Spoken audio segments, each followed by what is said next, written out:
तो दोस्तों अभी मैं आ चुका हूँ महाकाल लोक कॉरिडोर में। तो मैं दिखाता हूँ आपको कैसा है महाकाल लोक कॉरिडोर है। देखिए सबसे पहले हमें जैसे ही गेट से एंट्री लेते हैं, वो रहा गेट। सामने गेट है और जैसे ही आप गेट से आएंगे तो आपको यहाँ पर पत्थरों पर मूर्तियाँ दिखाई देंगी। ये देखिए काफ़ी सुंदर मूर्तियाँ यहाँ पर बना रखी है। और इसी के बाजू में देखिए आपको बड़े से महादेव यहाँ पर दिखाई देंगे।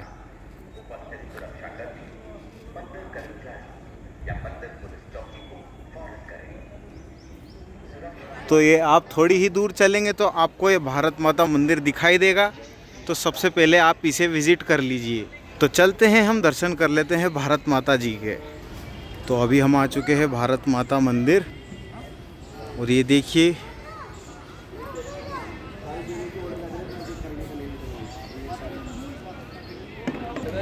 और देखिए यहाँ पर 12 ज्योतिर्लिंग दर्शाए गए हैं। जो भारत में 12 ज्योतिर्लिंग है वो सभी यहाँ पर दर्शाए गए हैं।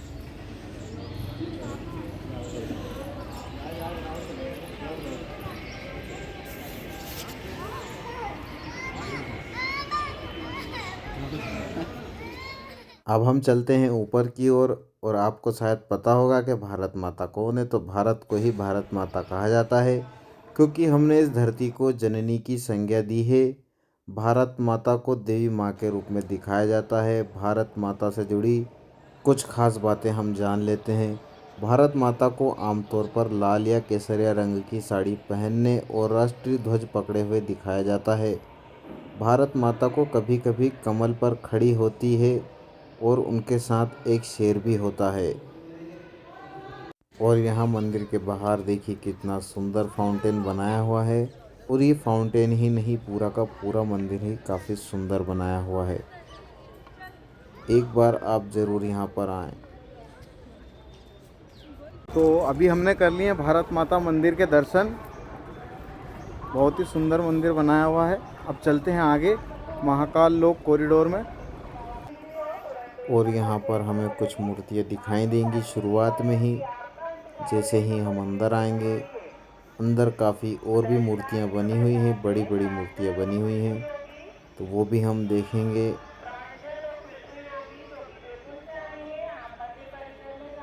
तो देखिए जैसे ही आप स्टार्टिंग में आएंगे तो आपको ये वाली मूर्तियाँ दिखेंगी। और ये देखिए यहाँ पर है मणिभद्र की विशाल प्रतिमा। मणिभद्र को कुबेर और उनकी पत्नी भद्रा का पुत्र बताया गया है।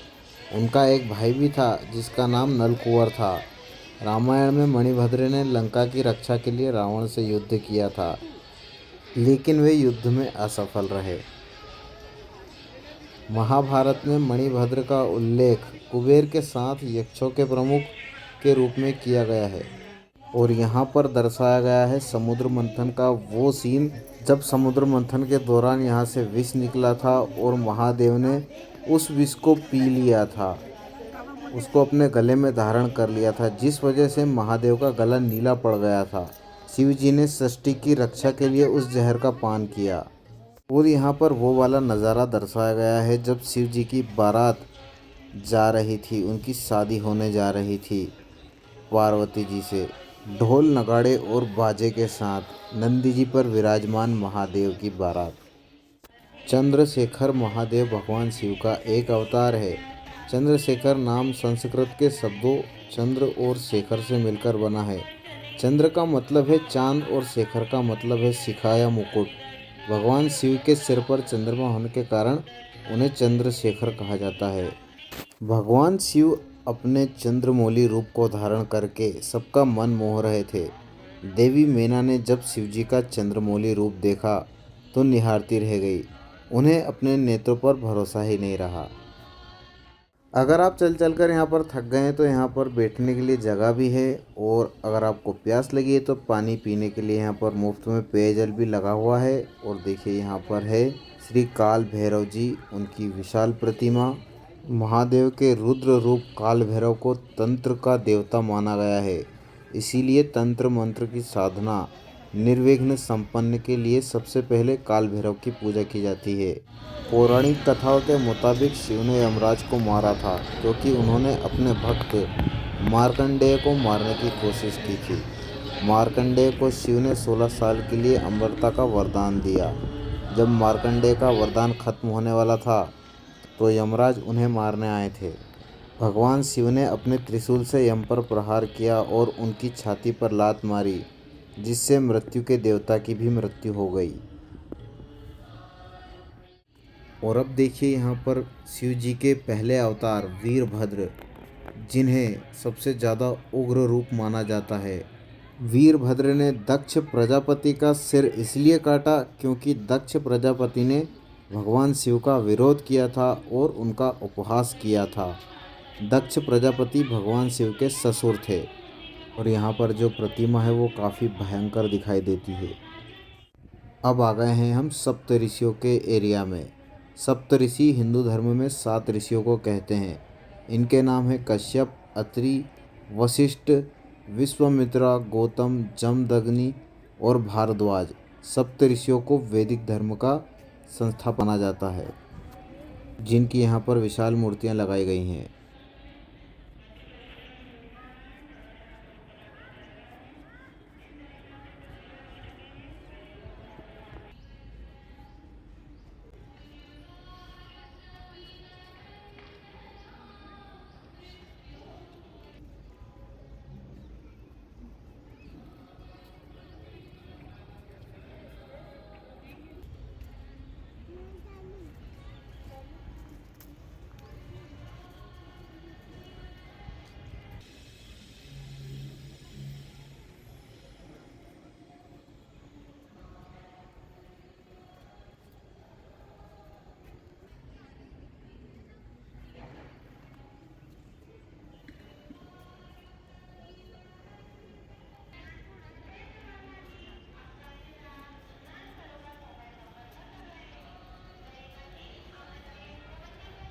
यहाँ पर ये अभी कुछ और बन रहा है और सामने हमें दिखाई देते हैं विघ्नहर्ता श्री गणपति बप्पा मोरया, जो कि महादेव और पार्वती माता के पुत्र हैं, जिनके बड़े भाई हैं कार्तिकेय जी।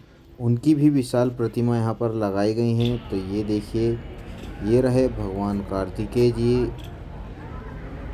और ये है इनकी विशाल प्रतिमा, जो कि गणपति जी के भाई हैं और माता पार्वती और शिव जी के बेटे हैं। त्रिपुरासुर संहार भगवान शिव द्वारा त्रिपुरासुर नाम के असुरों का वध करने की घटना है। त्रिपुरासुर तारकासुर के 3 बेटे थे, जिनके नाम थे तराक्ष, कमलाक्ष और विघ्नुमाली थे। त्रिपुरासुरों ने देवताओं को परेशान किया और स्वर्ग पर कब्जा कर लिया था। इस वजह से देवताओं ने भगवान शिव से मदद मांगी और उन्होंने त्रिपुरासुर का वध किया, जैसा कि यहाँ पर दर्शाया गया है। और ये ऐसा कहा जाता है कि एक ही रथ में बैठने के बाद एक ही रथ में बैठकर इनका वध किया जा सकेगा, ऐसा इनको वरदान मिला था ब्रह्मा जी से। जिसके बाद देखिए यहाँ पर काफ़ी सुंदर ये बैठने की सीट बनाई गई हैं। तो अगर आप यहाँ चल चल के थक गए हैं तो यहाँ पर बैठ सकते हैं। और देखिए यहाँ पर महादेव जी की एक और प्रतिमा बनाई गई है, जिनके सामने नंदी नहीं शेर विराजमान है, जैसा कि आप देख सकते हैं। सप्तऋषियों के सामने ही ये मूर्ति बनी हुई है। ये देखिए यहाँ पर शेर विराजमान है महादेव के सामने। और देखिए ये यहाँ पर शुरुआती में एक गेट बना हुआ है, जहाँ पर है विराजमान गणपति बप्पा मोरया। ये भी इसका दूसरा द्वार है महाकाल कॉरिडोर का। तो ये देखिए इसका गेट है। एक गेट मैंने आपको शुरुआत में बताया था।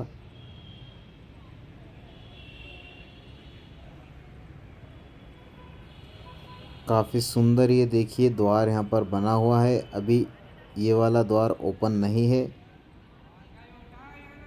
यहाँ पर देखिए द्वार के साइड में द्वारपाल खड़े हुए हैं दोनों, और इसी के आगे है एक त्रिशूल बना हुआ है। ये देखिए काफ़ी सुंदर ये दिखाई देता है।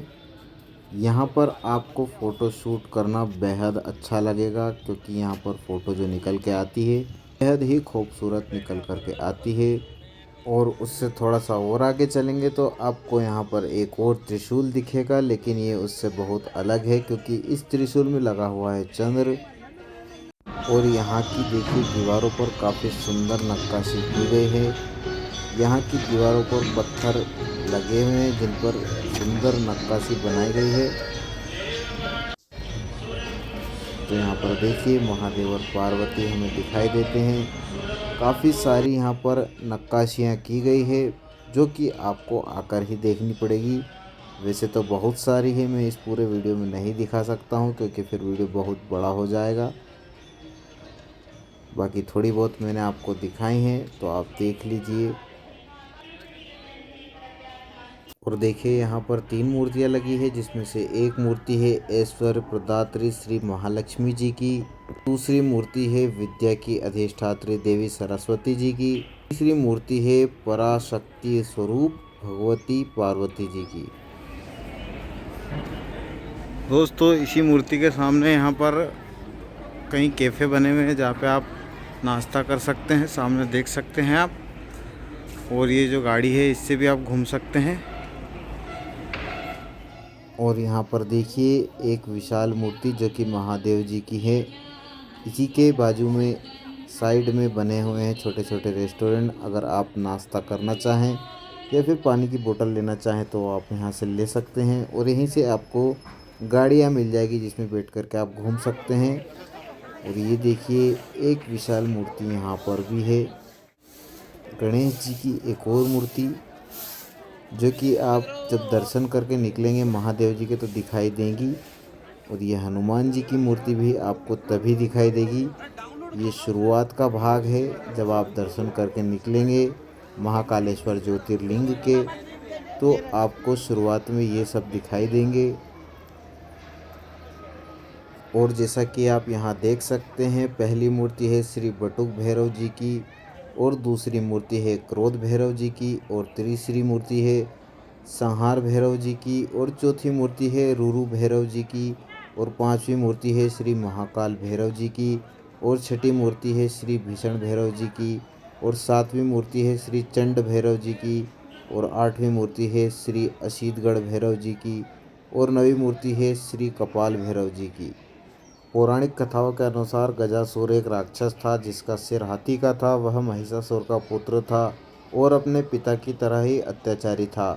गजासुर ने अपने पिता की मृत्यु का बदला लेने के लिए घोर तपस्या की और ब्रह्मा जी से महाबली और अजय होने का वरदान मांगा।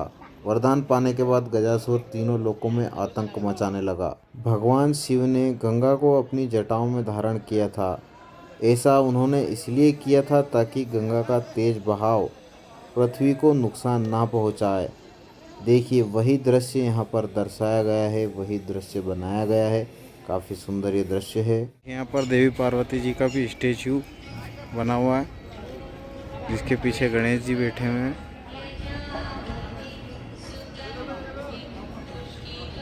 पौराणिक कथाओं के अनुसार रावण ने कैलाश पर्वत उठाने की कोशिश की थी क्योंकि वह अपने अहंकार में चूर था और भगवान शिव को प्रसन्न करके मनचाहा वरदान पाना चाहता था। देखिए वही वाला दृश्य यहाँ पर दर्शाया गया है। और ये देखिए ये है मंदिर के बाहर का नज़ारा। यहाँ से आप दर्शन कर सकते हैं महादेव जी की स्क्रीन पर ही। और ये देखिए ये एक और यहाँ पर कॉरिडोर छोटा सा बनाया हुआ है जहाँ पर महादेव विराजमान है। सांप के ऊपर सांप कुंडली लगाए बैठा हुआ है जिस पर है महादेव जी विराजमान। काफ़ी सुंदर ये दृश्य, लोग यहाँ पर फोटो खिंचवाते हैं। और ये देखिए छोटा सा कॉरिडोर ये बना हुआ है जिसमें मैं घूम लेता हूँ। तो दोस्तों पूरा महाकाल लोक कॉरिडोर मैंने आपको इस वीडियो में दिखा दिया है। वीडियो अच्छा लगा हो तो इसे ज़रूर लाइक करें और मेरे चैनल को सब्सक्राइब करें, मुझे सपोर्ट करें ताकि मैं आप लोगों के लिए ऐसी ही इंटरेस्टिंग वीडियो, इन्फॉर्मेशन वाली वीडियो बनाता रहूं, लाता रहूं। मिलते हैं किसी नए वीडियो में नए टॉपिक के साथ। तब तक के लिए जय हिंद, जय भारत, जय श्री राम।